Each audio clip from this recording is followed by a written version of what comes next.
Bonjour à tous, merci de m'accueillir, je suis ravi d'être ici et je suis impressionné par l'énergie déployée. Quand je suis arrivé hier soir, tard en arrivant au train, je me demande comment ils font. Ils sont encore tous excités. Et alors, il est 9h16, j'ai 40 minutes. 45 minutes. Je crois qu'Aurélien a bouffé 5 minutes, c'est ça qu'on m'a dit dans le planning? Avec son sitting. Ok, d'accord. Je vais essayer de prendre 40 minutes pour parler, être agile. Enfin, je vais essayer de juste...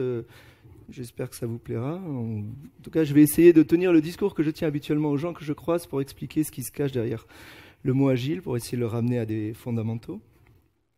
Je vais prendre 15-20 minutes pour ça, et après je prendrai 15-20 minutes pour un truc qui est essentiel, c'est comment est-ce qu'on va engager les gens derrière cette chose agile. Je suis un diesel, il me faut toujours... Voilà.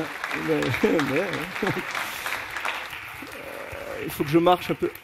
Alors, après vous en prenez ce que vous voulez de ce discours, rien ou des choses.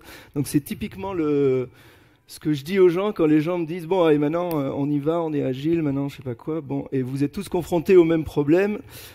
Et je pense que j'ai des choses que vous connaissez, mais bon, on va voir comment. Après, même quand on connaît les choses, c'est toujours intéressant de voir comment quelqu'un les dit, lui, etc. Donc quand on arrive et quelqu'un vous dit « je veux être agile » ou etc., etc., notre problème c'est le mot « agile ». On est tous d'accord que ça veut tout et rien dire. Enfin, j'imagine que quand on vous sert un café, on vous dit « voilà, je suis agile, regarde, je m'assois, je suis agile ». Enfin, ça devient complètement n'importe quoi. Hein. Et puis maintenant, c'est du mass market, donc... on ne sait plus du tout ce que ça veut dire. Alors on se met bien d'accord au début, et ça a été déjà sous-entendu par la presse de Laurence et de Clotilde, si je me rappelle bien. Ouais. Agile, ça veut simplement... ça veut pas simplement d'ailleurs. Ça veut dire qu'on est dans un monde complexe. Ok ?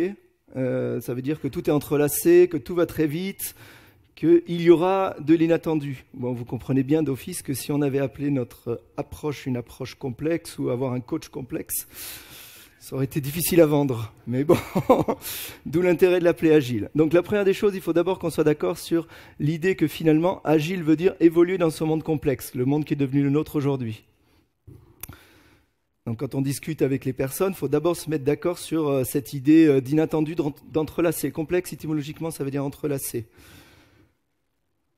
Et généralement, les organisations que l'on accompagne ne sont pas souvent des ONG, c'est plus des boîtes qui veulent être performantes, encore un mot magique. Et elles nous demandent, ok, je vais être agile parce que je vais être performant. Donc en gros, elles nous disent comment est-ce qu'on doit être performant dans un monde complexe. Okay. Donc à la question comment est-ce qu'on doit être performant dans un monde complexe, la réponse, à mes yeux, vous la partagez si vous voulez ou pas, mais en tout cas ce que l'on observe, et c'est ça que je veux faire en fait. Je veux faire une petite liste de choses qui me semblent clés derrière le terme agile. Qu'au moins, soit on s'harmonise, soit on est d'accord sur ce que chacun met derrière. Donc agile, je ne vais pas arrêter de me répéter. Agile, comment évoluer dans un monde complexe, mais on veut être performant dans ce monde complexe. Comment est-on performant dans un monde complexe? On responsabilise. D'accord? On donne la décision aux personnes. La réponse va être la plus rapide, la réponse va être la plus adaptée, et en plus, les gens vont être bien plus engagés. Je prends des fois une métaphore, je suis ni anti ni pro-militaire, mais on a plein de trucs liés à l'armée puisqu'ils ont dû étudier les orgas, ou des images ou autres. Enfin, en tout cas, typiquement, c'est... Avant, vous aviez le général du haut de sa colline, qui dirigeait tout le monde. Vous imaginez juste une guerre moderne, c'est impossible. C'est beaucoup trop lent. Beaucoup trop long. La précision est impossible. Une guerre moderne, c'est quoi? Ça doit être un commando. Je ne suis vraiment pas un spécialiste, mais ça doit être un commando qui a une cible, qui a des contraintes. Par exemple, vous devez détruire ce pont, vous ne devez pas détruire ceux de là, vous ne devez pas tuer de civils, et voilà où sont les forces armées. Et là, ce commando, il a capacité à répondre très rapidement, il a capacité à s'adapter à ce contexte qui est changeant, il a capacité à amener la meilleure réponse par rapport à ce qui est en train d'arriver. La réponse la plus intelligente, c'est peut-être le général du haut de sa colline, mais la meilleure réponse, c'est celle que les gens sauront le mieux mettre en œuvre sur place. D'accord ? Donc, on est dans ce monde performant. La première réponse à, à cette recherche de performance dans ce monde complexe, excusez-moi, la première réponse, c'est la responsabilisation. Parce qu'on va avoir le meilleur temps de réponse, la meilleure adaptation. On va avoir un autre élément qui va être très très important. On va avoir un engagement très fort des gens. Parce qu'ils sont responsabilisés. Et ça c'est un vrai levier de tout. D'innovation, d'idées, de productivité, etc., etc. Il y a un vieux bouquin que vous connaissez peut-être qui s'appelle L'Homme-Moi mythique. Dedans, il y a la citation que vous connaissez certains, qui dit « On ne peut pas faire un enfant avec 9 femmes en un mois ». C'est ce vieux bouquin-là. Mais dans ce bouquin, il y a autre chose. Donc c'est un bouquin d'IT, d'informaticien. Un développeur, mais je crois que ça ne se limite absolument pas aux développeurs. Un développeur, ça a une capacité de productivité, enfin d'idées, de générer des choses, de 1 à 10. La même personne, c'est de 1 à 10. Et je suis très très convaincu, et on observe, que pour être à x7, x8 et pas x1, x2, bon d'accord, il y a un peu les compétences, il y a un peu le contexte, mais il y a principalement, est-ce que je suis engagé? Est-ce que je suis impliqué? Donc souvent les boîtes viennent nous voir en nous disant on veut aller plus vite et on a besoin, on veut aller plus vite et on veut gagner plus de temps, plus d'argent, c'est toujours le temps, l'argent, le temps, l'argent. En fait, souvent, la réponse qu'il faut qu'on leur amène, à mon avis, c'est pas une question de temps et d'argent, c'est une question d'implication, parce que vous allez être à x8, x9, x10 et pas x1, x2, ça change tout, et de développer le bon produit. Bon, ça, c'est pas dans mon discours aujourd'hui, mais en gros, les gens qui vous disent ça va nous faire gagner du temps et de l'argent, non, ce qu'on va rechercher, c'est l'implication et développer le bon produit. Cette notion de responsabilisation, normalement on la ressent tous, hein. Enfin moi je suis le premier, quand on me donne un truc chiant à faire, je suis chiant, je suis pas bon, je suis lent. Quand on me donne un truc où je suis responsabilisé et où je suis impliqué, je suis bien meilleur, je suis x7, x8. Donc à la limite, j'arrête de parler là et c'est ça le truc le plus clé, c'est les mêmes personnes x1, x2, x7, x8. Première chose, on responsabilise au maximum les gens dans ce monde complexe si on veut être performant. Deuxième chose, vous responsabilisez les gens que s'ils ont droit à l'erreur. Sinon, c'est du pipeau. Sinon, vous leur mentez. Ok, sois responsable, mais tu n'as pas le droit de te planter, c'est du pipeau. Donc, dans cet mot agile, première chose, on responsabilise. Deuxième, on donne le droit à l'erreur. Donc, s'il y a droit à l'erreur, ça veut dire qu'il y a beaucoup d'amélioration continue. Ok. Le droit à l'erreur, c'est bien, mais il ne faut pas qu'il foute en péril complètement la boîte. Il ne faut pas qu'il y ait un trop gros danger. Sinon, c'est comme si vous n'aviez pas le droit à l'erreur. Le droit à l'erreur, tiens, au passage, il amène quelque chose d'essentiel, c'est que vous prenez les bonnes décisions. Vous ne prenez pas la décision qui fait que vous ne faites pas d'erreur. Vous prenez vraiment la bonne décision sur le terrain. Mais si cette erreur, elle est trop violente, elle est trop fatale, elle fait trop mal, c'est comme si vous n'aviez pas cette autorisation de vous planter. Donc, un truc très important dans cette approche agile, c'est que le droit à l'erreur soit sécurisé pour qu'il soit possible et pour qu'il amène la bonne implication, pour qu'il amène la bonne responsabilisation, pour qu'il amène la bonne prise de décision, il faut que vous ayez le droit de vous planter. Et pour qu'il soit possible, il ne faut pas qu'il fasse trop mal. Et pour qu'il ne fasse pas trop mal, en agile ou dans d'autres façons de faire, qu'est-ce qu'on fait? On travaille sur des petits périmètres. Tous les trucs, là, Scrum, qui permettent de faire des petits cycles courts, c'est pour autoriser des choses qui ne soient pas trop violentes en sortie si on se plante. Et pour qu'ils permettent donc de prendre la bonne décision. Kanban, au lieu de travailler sur X choses à la fois, ce que vous commencez, vous le finissez, vous travaillez sur vous limitez un peu sur quoi vous travaillez. C'est le même principe. C'est une gestion de droit à l'erreur. Donc, ce droit à l'erreur permet aussi une responsabilisation et vous permet de prendre les bonnes décisions. Donc, monde complexe, responsabilisation, ça implique un droit à l'erreur. Ce droit à l'erreur, pour qu'il soit vraiment pris en main, il faut qu'il soit sécurisé. Donc, on travaille sur des petits morceaux, que ce soit sous forme de sprint ou en limitant sur quoi on travaille. Et là, il y a beaucoup de gens qui se plantent là-dessus ou qui ne le chopent pas. Pour vraiment savoir si on s'est planté ou pas, il faut avoir un vrai regard sur ce qu'on vient de faire. Ou ce qu'on vient de faire doit vraiment porter du sens en tant que tel. On doit amener quelque chose au bout pour vraiment se dire, tiens, ça, on s'est planté ou on ne s'est pas planté. Donc, c'est cette idée d'avoir des choses finies pour avoir un vrai regard, pour avoir un vrai retour. Ok, je vous ai laissé vous responsabiliser, on a travaillé sur un petit truc, vous m'avez sorti quelque chose, là il faut que je sache, comme ça ce cercle vertueux il continue. Et souvent, les gens se plantent là-dessus. Il faut une approche très verticale. Alors, je vais donner avec des exemples d'informatique, parce que je pense que vous êtes quasiment tous dans un peu un monde de... Je ne sais pas si on dit digital ou autre, mais numérique, ouais, voilà, je pense. Typiquement, si j'ai une équipe, je dis, OK, bon, ben, vous êtes responsabilisé. C'est pas open bar. Le commando, il fait pas ce qu'il veut. Le commando donc, que j'évoquais tout à l'heure, il doit aller détruire ce pont et il a ses contraintes. Donc il y a un cadre. Okay, faites ce que vous voulez là pour atteindre cet objectif. OK, ils reviennent vers moi et ils me disent bon ben voilà, on a fait le modèle de données. Et jusqu'au bout, tu nous as laissé faire, on a fait les choix qu'on voulait, super, etc. Et ben non, désolé parce que dans un certain temps, peut-être que votre modèle de données, c'est pas fini, ça n'a pas de sens en tant que tel. Je m'en fous. Un truc, ça me sert, je ne peux pas juger, c'est pas un truc autonome qui porte du sens, donc j'ai pas un vrai droit de regard, donc en fait vous n'avez pas fini. Donc en fait c'est pas une petite période courte, donc en fait il y a une vraie prise de risque et on va découvrir bien plus tard.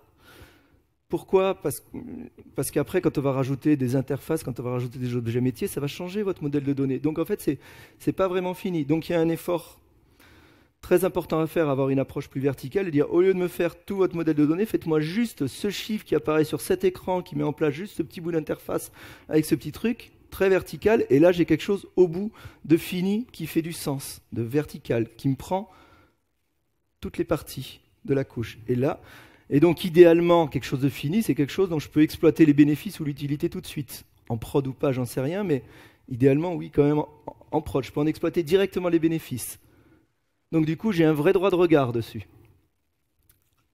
Donc du coup, je sais si ma responsabilisation elle a valu le coup ou pas, mon amélioration continue, elle est fondée vraiment sur quelque chose. Mais ça me demande des équipes pluridisciplinaires. Dans ce monde agile, pour avoir quelque chose de fini, des équipes pluridisciplinaires. Là, on vient de voir les deux choses qui sont les plus difficiles dans les populations qui ne sont pas habituées à l'agile et qui sont confrontées à l'agile. La première des choses, c'est la responsabilisation. Donc le vrai saut pour le management, c'est ce fameux laisser-faire. La nouvelle posture managériale, c'est pas fais ci, fais ça, fais ci, fais ça. Je ne sais pas si ça existe encore, mais moi dans ma jeunesse, je reliais des points avec les craies, un point, le 1, le 2, le 3, et ça fait un dessin à la fin. Bon, ça c'est le manager, fais-moi ça, et à la fin il y a un truc qui se dessine. Le management moderne, c'est on veut aller là, tu vas détruire ce pont, voilà les contraintes. Par contre, je vous laisse faire dedans. Donc il y a un lâcher-prise qui est compliqué. Ça, c'est la vraie bascule pour le management. Et la vraie bascule pour une autre population, c'est les gens du métier, ils veulent tout. Tant que j'ai pas tout ça, ça n'a pas de sens, c'est pas vrai. Il va falloir réussir à découper plein de petites choses en petits éléments qui font sens de façon verticale, et ça demande un véritable apprentissage. Ok ? Donc je recommence. Agile, en fait, ça veut dire comment évoluer dans un monde complexe. Comment évoluer dans un monde complexe ? Il faut responsabiliser les gens pour avoir vraiment un x7, x8 pour la même personne. Ok ? Vous le vivez, vous avez des cycles tous, moi aussi. Ok ? Donc, une vraie responsabilisation, ça veut dire un droit à l'erreur, mais il est contrôlé par des petits espaces. Et ces petits espaces, ce regard ne fait sens que si on a des choses finies au bout. On va rajouter un paramètre. On va rajouter un truc, bon alors il y a des statistiques, mais les statistiques, tout le monde fait dire ce qu'il veut avec des stats. Prenez-le aussi dans les tripes, entre guillemets. On dit qu'on a 3 fois plus de choses, les boîtes ont 3 fois plus de choses à faire que leur capacité de travail. Donc juste, on le ressent un peu tous, on pourrait tous faire, on nous demande tous 3 fois plus de boulot que notre capacité. Et c'est ressenti un peu partout, après vous mettez le chiffre que vous voulez. Mais comment est-ce qu'on réagit avec ça ? Bon, vous le connaissez tous, la réponse, c'est on priorise parce qu'il y a le plus de valeur. Très bien. Si on regarde le cheminement précédent et qu'on dit qu'on priorise parce qu'il y a le plus de valeur, là on obtient les promesses de l'agile. En fait, quand les gens disent agile, qu'est-ce qu'ils visent ? Ils visent cette capacité à découper en petits morceaux autonomes qui font sens. Et ça c'est dur, ça c'est le switch côté métier. Et s'ils sont priorisés par valeur, par utilité, par apprentissage, là, ils ont une capacité à tester, à rebondir sur leur marché, etc., à adapter leur offre, à changer d'avis, etc., etc., etc. Donc, quand les gens viennent et vous disent « agile », vous dites ce que vous voulez. Moi, je dis ça. Vous dites ce que vous voulez, vous. Mais moi, je dis ça veut dire qu'on est dans un monde complexe, ça veut dire que les choses vont bouger. La question, à quel moment il faut faire des projets agiles ? On vous l'a tous posé. Ok, ou on fait à l'inverse. Faites pas de projet agile quand vous avez des réponses sur tout. Quand vous êtes sûr que ça va pas bouger. Bon, ça va bouger, donc faites des projets agiles partout.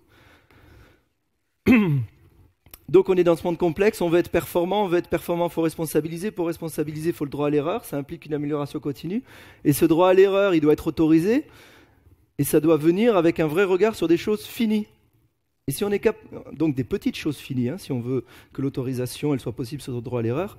Et donc, si on est capable de découper en petites choses autonomes qui font du sens, et qu'on est capable de les prioriser par valeur, on a un vrai levier pour tester, rebondir sur le marché, bouger, avancer, changer, tenter des choses, innover, parce que la responsabilisation va amener l'innovation, etc., etc. Donc ça, c'est mon premier point sur Agile. D'accord ? C'était mon premier sujet aujourd'hui. Le truc clé derrière, c'est les gens courent derrière le temps et l'argent.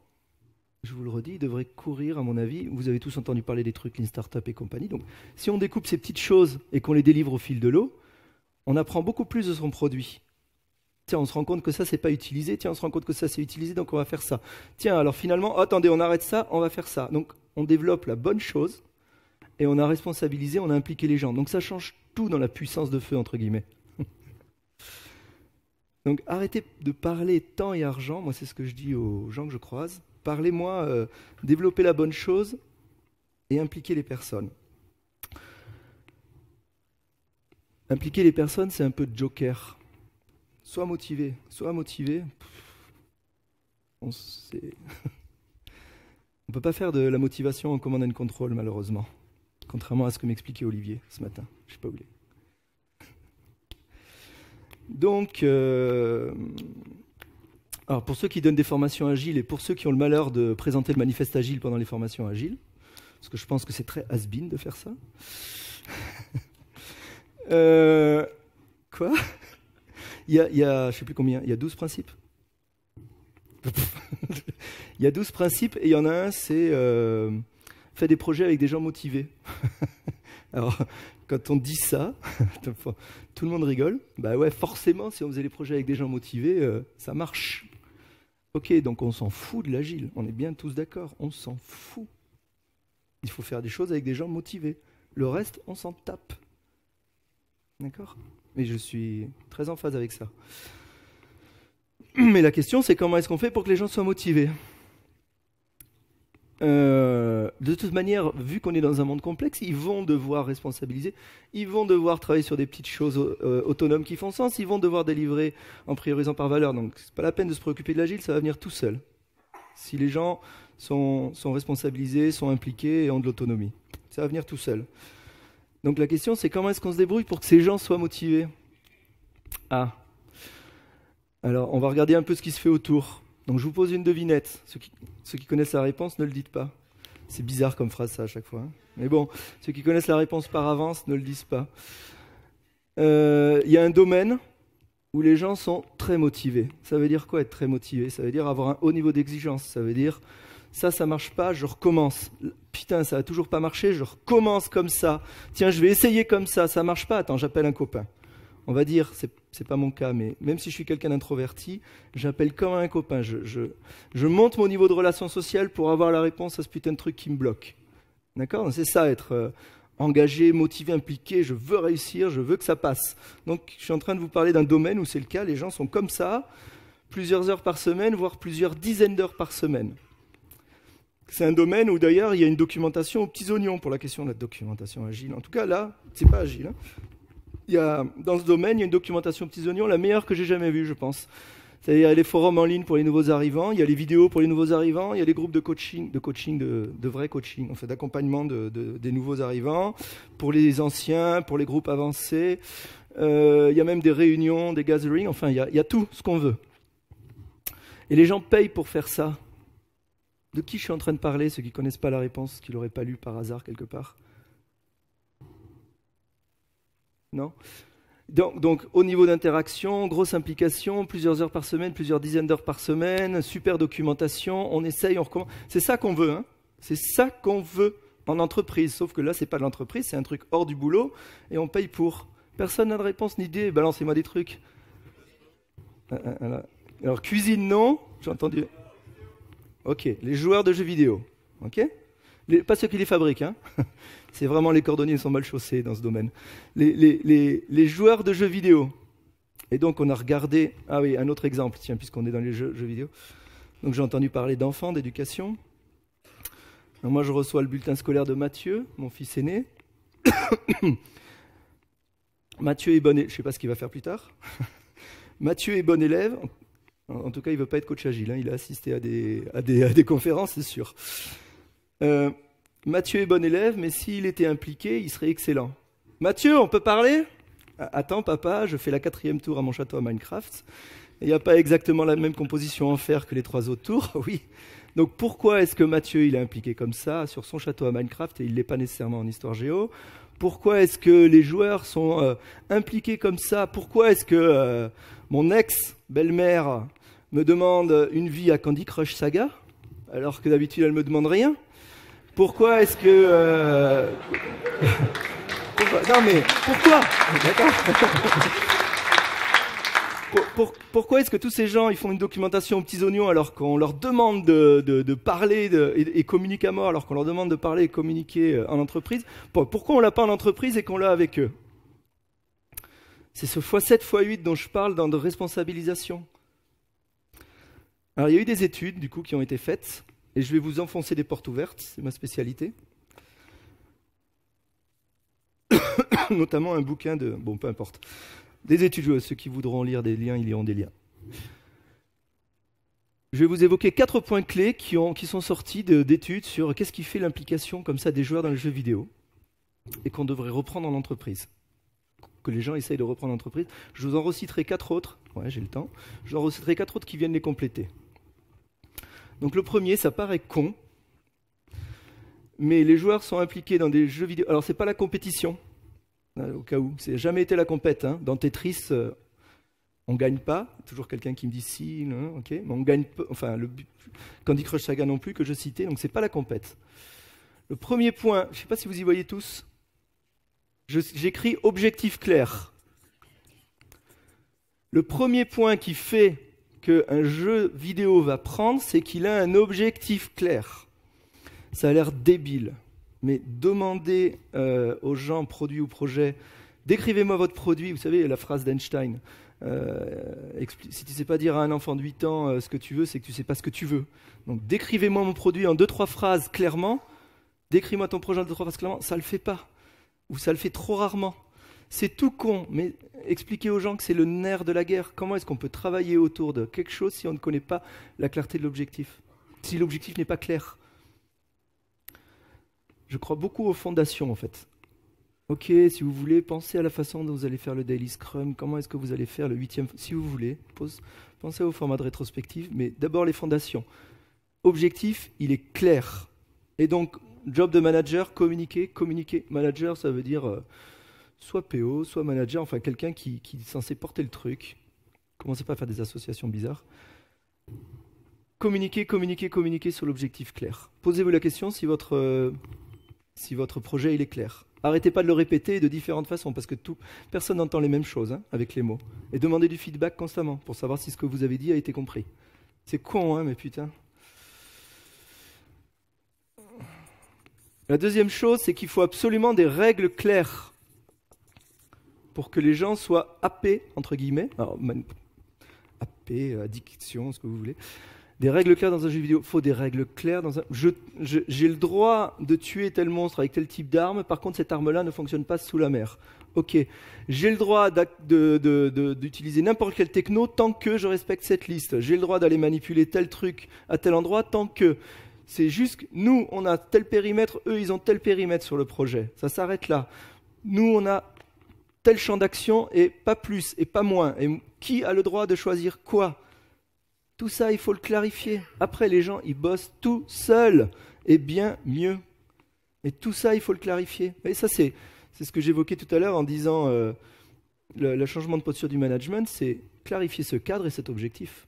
Et plus c'est simple à dire, plus c'est dur à faire, au passage. Même si vous n'avez pas d'objectif, dites j'ai pas d'objectif, il faut qu'on teste le marché. Mais vous clarifiez le fait que vous n'avez pas d'objectif, si c'est le cas. C'est une façon d'être clair. Donc en tout cas, objectif clair, règles claires. C'est ça qui tue, qui étouffe toute cette responsabilisation, toute cette implication. C'est ça qui fait retomber le x7, x8, x9 d'une personne à x1, x2. Attends. Et ouais, j'arrive dans un grand groupe, on va lancer le projet, on va lancer le projet. Ok, alors attends, il faut aller demander à telle instance sécurité les accès, il faut aller demander à telle instance le serveur, il faut aller demander... Ok, dis-moi quoi faire. Vas-y, dis-moi quoi faire. Là, je suis à x1, x2. C'est perdu. C'est perdu. Le reste, je m'en fous. C'est là la différence, hein, en fait. Le troisième,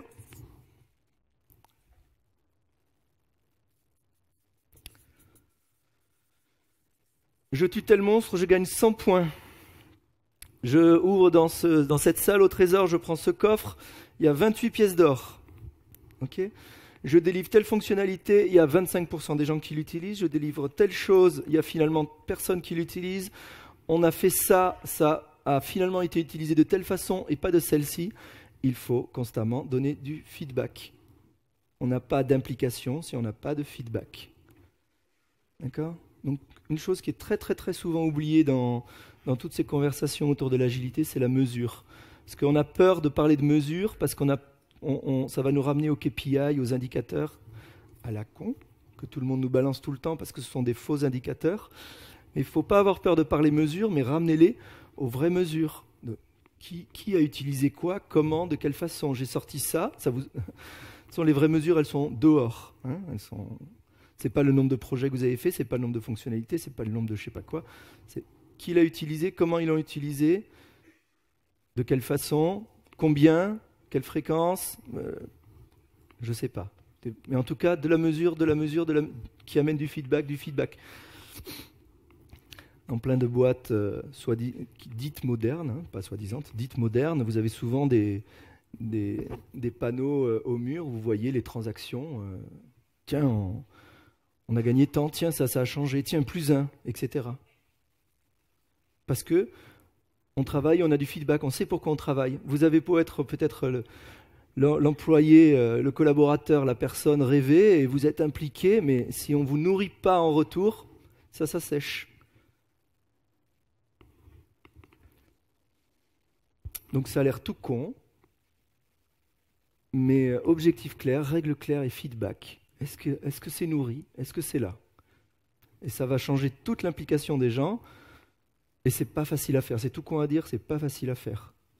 Parce que du coup, vous comprenez bien que c'est une pelote de laine. Vas-y, dis-moi alors cette fonctionnalité, combien est-ce qu'elle a rapporté? Ah ouais, mais elle n'est pas encore en prod. Bah alors si elle n'est pas encore en prod, donc pourquoi? Ah oui, parce qu'on n'a pas travaillé sur la chaîne verticale la plus complète. Ah oui, donc on n'a pas vraiment fini quelque chose. Ah ben non. Donc du coup, la prise de risque avec la responsabilisation limitée, elle peut nous revenir dans la figure. Ah ben oui. Ah ben, bon, vous voyez, hein, c'est la pelote de laine qu'on ouvre là. Hein. Et le quatrième... c'est l'invitation. Ça, c'est dur. Aucun joueur de jeux vidéo dont on ne parle n'est obligé d'aller jouer. Ah. Bon, en entreprise, on va être confronté à la pyramide de Maslow. Il faut d'abord avoir un salaire, un toit, de quoi manger. Mais l'invitation, c'est peut-être le plus important et c'est un truc très clé là. Dès qu'on oblige les gens à faire quelque chose, ça se contracte, ça se ferme, ça n'avance plus. Donc comment est-ce qu'on pourrait faire l'invitation en entreprise? Je vais essayer de vous le faire rapidement. Il doit me rester un gros quart d'heure pour les 4 autres. L'invitation en entreprise, par exemple, il y a des gens qui ont fait un groupe de 150 personnes. Ok, on a 15 projets à faire.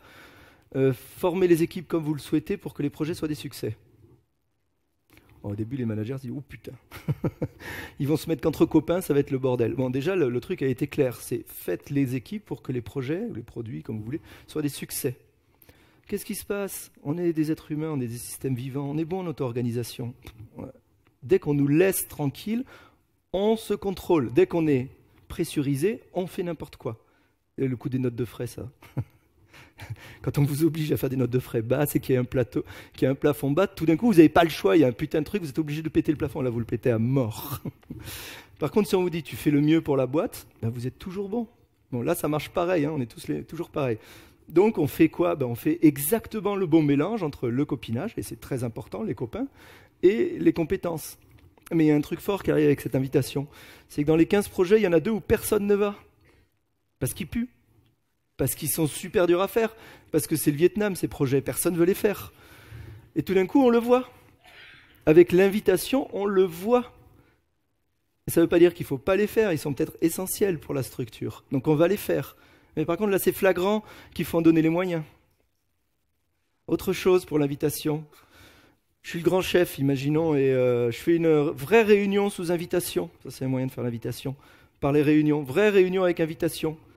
Je suis le grand chef, j'invite 12 personnes. C'est une vraie invitation, personne ne vient. Scénario 1, ben, ils ont raison, c'est encore une de mes réunions inutiles. Très bien. Scénario 2, non, ben là, ils ont tort parce que c'est vraiment une réunion importante. Mais je viens de me rendre compte que mon message n'est pas bon, n'est pas clair.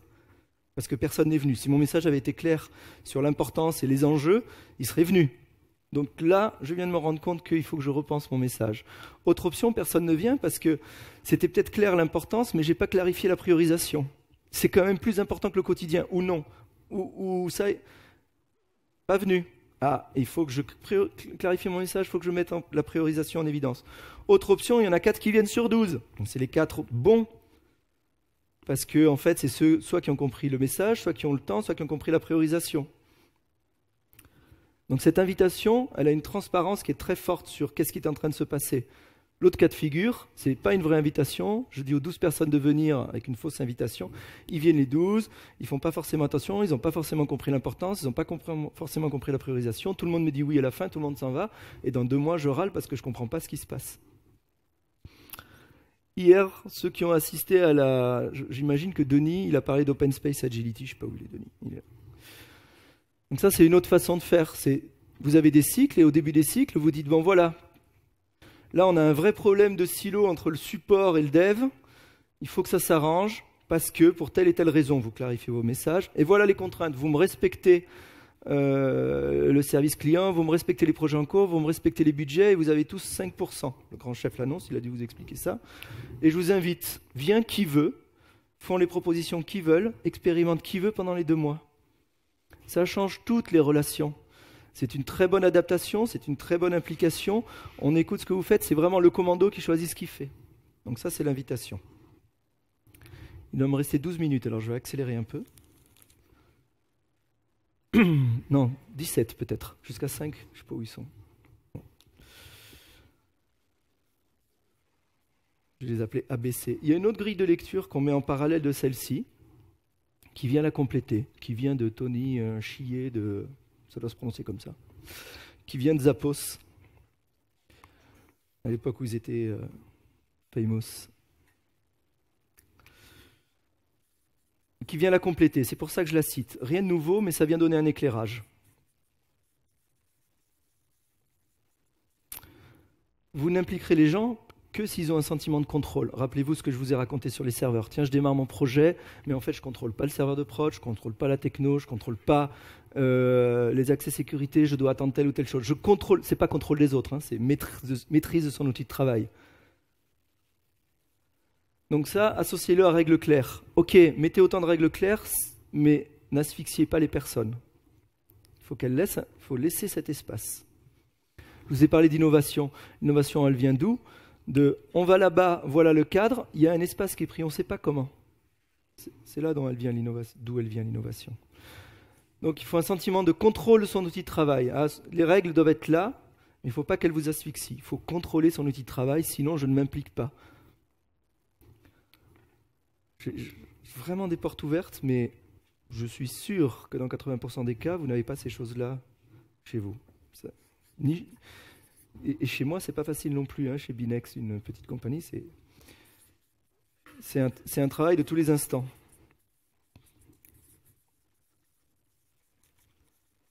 Donc ça, c'est le parallèle du feedback. Il faut un sentiment de progrès. Vous faites tout ce que vous voulez, mais si vous n'avez pas de feedback et pas de sentiment de progrès, ça merde. Et vous connaissez une courbe toute simple. Ça, c'est soi-disant votre productivité.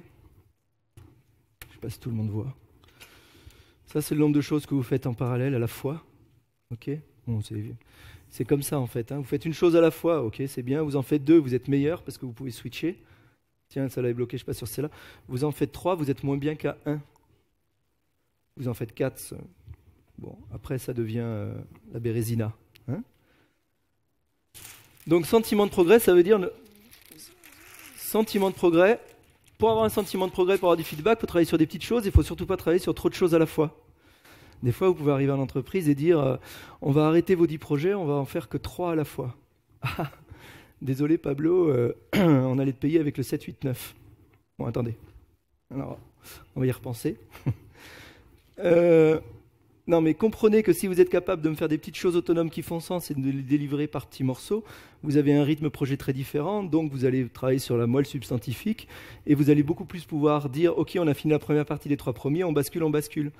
Donc il y a un truc très contre-intuitif, c'est on arrête le projet 7 pour le finir plus tôt. Ça marche, parce qu'on se focalise sur les premiers, on les finit plus vite, plus tôt, mieux, et on bascule.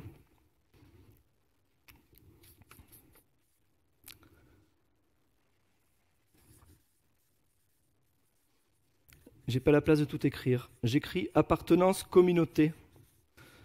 Alors celui-ci, il n'y a pas d'écho, ça pourrait faire un écho à invitation. On se rend compte que dans votre implication, ce qui va compter, cette implication des personnes, il faut qu'il y ait un sentiment d'appartenance à une communauté. Ça paraît évident? Je vous donne juste quelques tips dessus. Désolé, juste du papier, mais comme vous êtes loin, je vais écrire gros. Le premier chiffre sur lequel faire gaffe, maintenant tout le monde en parle assez, donc ça marche. C'est le chiffre de Dunbar. C'est un anthropologue, sociologue, vous savez, qui regarde les villages de la préhistoire et ils se coupent tous à 150, 220. Vous êtes une grosse structure, vous me le découpez en 150, des divisions de 150, 220. Autre chiffre, il y a eu un Christopher Allen qui a suivi les études de Dunbar et qui a dit « Mais à quel moment on se sent bien dans un groupe ?» Ça ne veut pas dire impliqué, ça, se sentir bien. Mais on imagine que c'est un peu sur des chemins parallèles. Et il y a un graphe qui a émergé qui est assez sympa, qui dit, voilà, c'est comme ça en fait. C'est 7 et 50. Ah, donc si je veux de l'implication des gens, si je veux générer cette dynamique-là, je vais découper ma structure en 150-200 en division, puis je vais faire des départements de 50, et puis je vais faire des équipes de 7. Parce que là, c'est mon groupe. 12, c'est en bas, pour ceux qui posent la question. C'est où en bas? C'est 12. Et puis tout à l'heure, je vous parlais de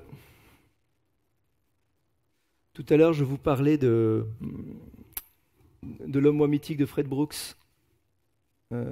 Ratio de 1 à 10 pour un développeur. Il fait un petit graphe aussi dans ce bouquin qui est sympa. Maintenant, il est vieux ce bouquin, il n'est pas sympa, mais le graphe est sympa. Là, c'est 3 personnes qui discutent ensemble. Là, c'est 4. Là, c'est 5. C'est tout con, hein, je sais plus comment ça, je fais le... Voilà. Et il est en train de nous montrer 8, 9. À 8, 9, ça va être la limite maximum d'une interaction constructive. Vous allez le voir, regardez-le dans le groupe. Dès que vous avez un groupe de 9, paf. Généralement, ça fait 2 petits groupes qui se mettent à discuter. À 8, vous pouvez avoir une vraie dynamique de groupe. Donc, dans un environnement qui va chercher à être agile, à délivrer des choses finies, petites, autonomes, qui font sens régulièrement, priorisées par valeur, si vous voulez une appartenance à une communauté, vous me faites des équipes de 7-8, il y aura une vraie appartenance à une communauté. Les gens vous disent toujours, quand on dit ça, les gens vous disent « Ah, on ne peut pas faire de grands projets en agile ». Bon, on sait bien que c'est des conneries. Il suffit d'avoir 7 équipes de 7, mais après on arrive dans des problématiques de synchronisation, mais c'est ça les grands projets. Hein. Donc, équipe de 7, département de 50, division de 150, appartenance à une communauté, sentiment de progrès, du feedback constamment, pas trop de choses à la fois, on limite à 3-4, sentiment de contrôle, je dois avoir une clarification de mon espace pour lequel, qu'est-ce que j'ai le droit de faire, qu'est-ce que j'ai le droit de ne pas le faire, règle claire, et ça ne doit pas m'étouffer.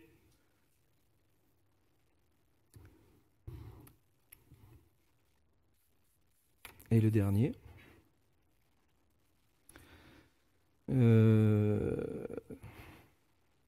J'écris ça comme ça.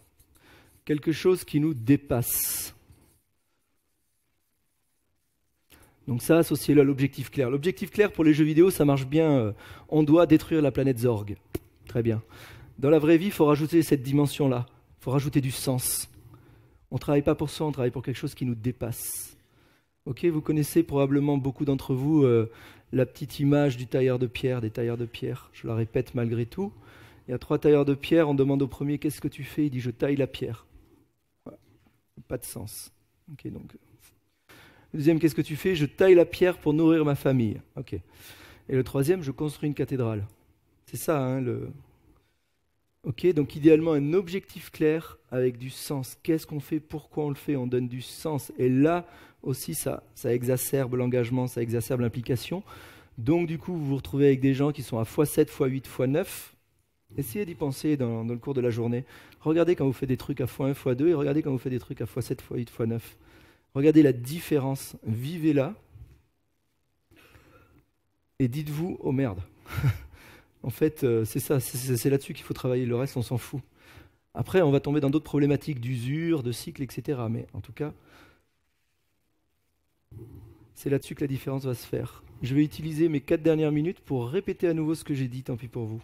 Parce que j'aime bien répéter, répéter, répéter. Non, les gens n'arrêtent pas de nous parler de agilité, agilité, agilité. On ne sait plus trop ce que ça veut dire. Rappelez-leur quand même que ça veut dire évoluer dans un monde complexe. Ok, donc c'est déjà moins rigolo. Il va falloir qu'ils actent plein de choses. Évoluer dans un monde complexe et ils veulent être performants, les bougres. Hein, ils veulent en plus être performants. Pour être performants, il va falloir qu'ils lâchent des choses. Il va falloir qu'ils sachent lâcher prise, qu'ils sachent les responsabiliser.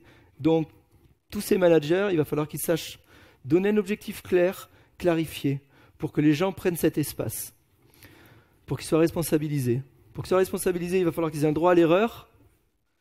Et ce droit à l'erreur, il faut qu'il soit sécurisé, donc on travaille sur des petits ensembles. Ces petits ensembles font sens que si on a un droit de regard clair, donc des choses finies, autonomes qui font sens. Et il faut des équipes pluridisciplinaires. Ça, c'est le côté dur pour le métier. Ah non, je veux tout. Ah ben non, je ne peux pas découper ça comme ça. Ah ben non, mais ça ne suffira pas. Donc il faut suspendre ces croyances. Hein, les managers et les gens du métier, il faut suspendre les croyances et essayer. Ça, c'est la promesse de l'agile. Si on est capable de délivrer des petits morceaux autonomes qui font sens régulièrement, on est capable de rebondir, on est capable d'adapter son produit, donc on est capable d'optimiser le produit. Et là, on a atteint les 2 choses que l'on cherche vraiment. L'implication, donc une performance bien meilleure, et le bon produit. Et on s'en fout du temps et de l'argent. C'est toujours les faux débats, le temps et l'argent. Toujours. Mais cette question d'implication qui fait vraiment la différence, elle est clé. Et je vous ramène à ça, ce qu'on a observé sur ce qu'on recherche dans les jeux vidéo. Les jeux vidéo rapportent beaucoup d'argent, donc il y a eu beaucoup d'études là-dessus. Assurez-vous d'avoir des objectifs clairs. Et avoir un objectif clair, c'est l'avoir et le communiquer constamment et le communiquer sur X formats différents parce que chacun va réagir à des formats différents ou à des phrases ou à des mots différents tant qu'elles ramènent à la même chose. Clarifier cet espace dans lequel les gens vont pouvoir s'émanciper, prendre leur place, trouver des idées, trouver des alternatives qui vont nous surprendre, etc. Il faut le clarifier. Moi, je ne peux pas deviner que j'ai le droit de faire ça. Vous imaginez le temps la perte pour les entreprises de toutes ces initiatives perdues?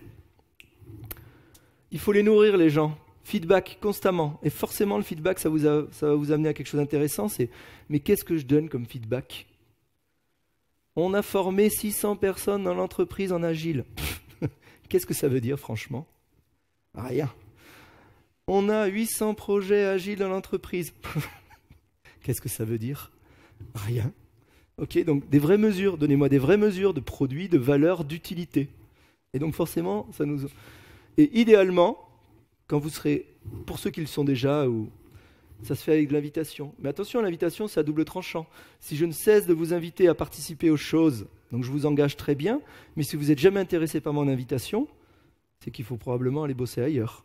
Parce que le cadre et l'objectif qu'on est en train de décrire constamment ne vous intéressent pas.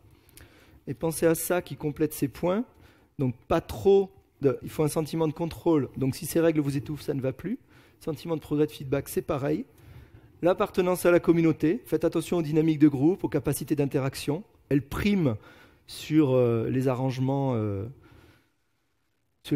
faciles de chiffres dans les feuilles Excel. Hein. Et cet objectif clair, il sera d'autant meilleur s'il a du sens pour vous engager. Tout le reste, après, Scrum, Kanban, Agile at Scale, on s'en fout. Enfin, c'est secondaire. Ça viendra tout seul s'il y a ça. Tout le monde est assez grand pour s'en sortir tout seul s'il y a ça. Ça, c'est des détails après mécaniques. Si les gens sont impliqués, motivés, qu'ils comprennent les choses, que c'est clair, qu'on voit et qu'on peut discuter et qu'on peut se planter, tout vient tout seul. Et ça, vous voyez, c'est facile à le dire, hein, comme ça. Mais c'est super dur à faire. Beaucoup plus dur que Scrum, Kanban, Agile Haskell, LESS, Nexus, tous ces trucs-là. Ok, j'arrête là, pas de questions.